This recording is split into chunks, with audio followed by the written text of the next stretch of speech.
dissolved through that with the rainfall that came through, large enough in fact to put a human down.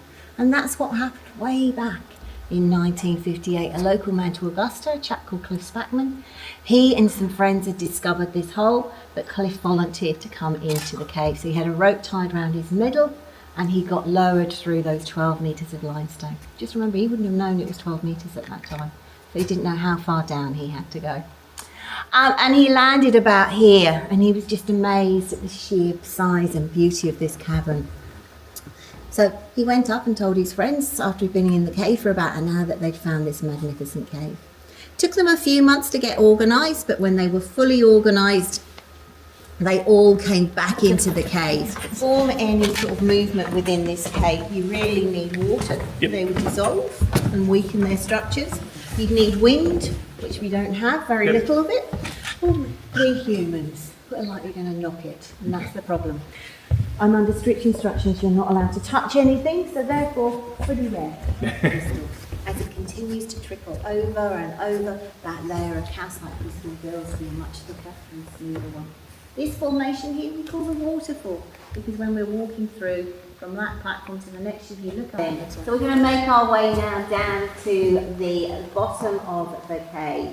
So if you'd like to just make your way down.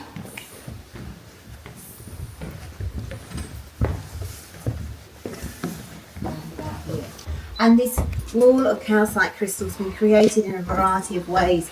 It's been created by the solution trickling down the roof line and landing on the wall, but also percolating through that wall of limestone and then dribbling down to form these lovely hanging stalactites that we've got coming from this point. Now, when you first came in here, as you walked down those stairs, who felt these rails being really wet and tacky? Yeah, they're very wet. And they're now just sticky down here. Because this cave has got 99% humidity, which means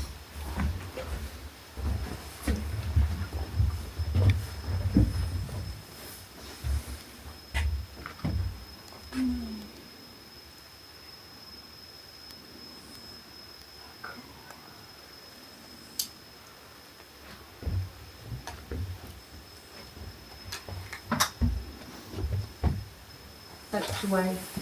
And the water table, remember, that's what's created this cave and has sustained the water level in this cave. The last time it was measured in 2002 was dropped 23 metres. The reason the water level has dropped so significantly is climate change and human activity. So when we think about it on a local level, previously the forest and the bush above our heads was managed a lot more. What we've got, as I said, we should look at one down at the last platform, and we've got another one here. This one is significant to us. It's where they found the complete skeletal remains of a thylacine, a Tasmanian tiger, back in 1960.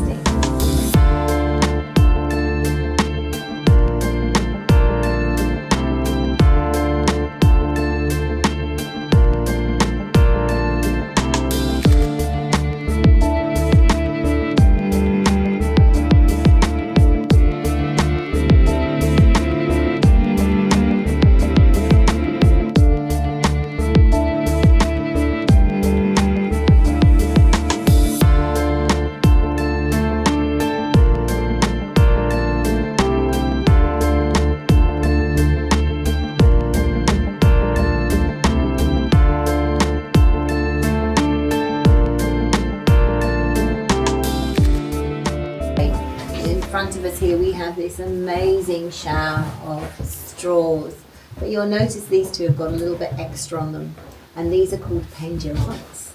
And a pendulite is formed when the straw grows actually to the water, into the water. In that water would have been particles of calcite crystal that then stick themselves onto the straw. As the water recedes, we then get these lovely pendulite formations.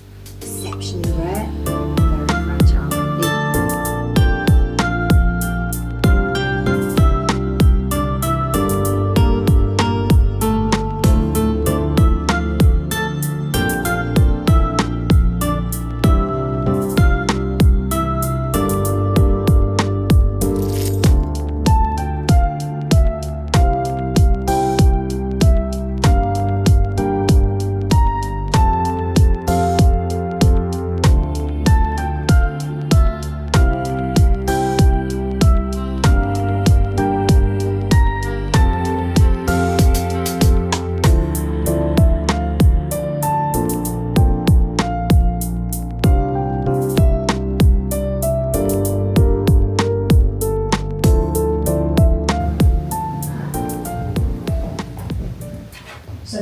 stroke calcium carbonate. Yeah.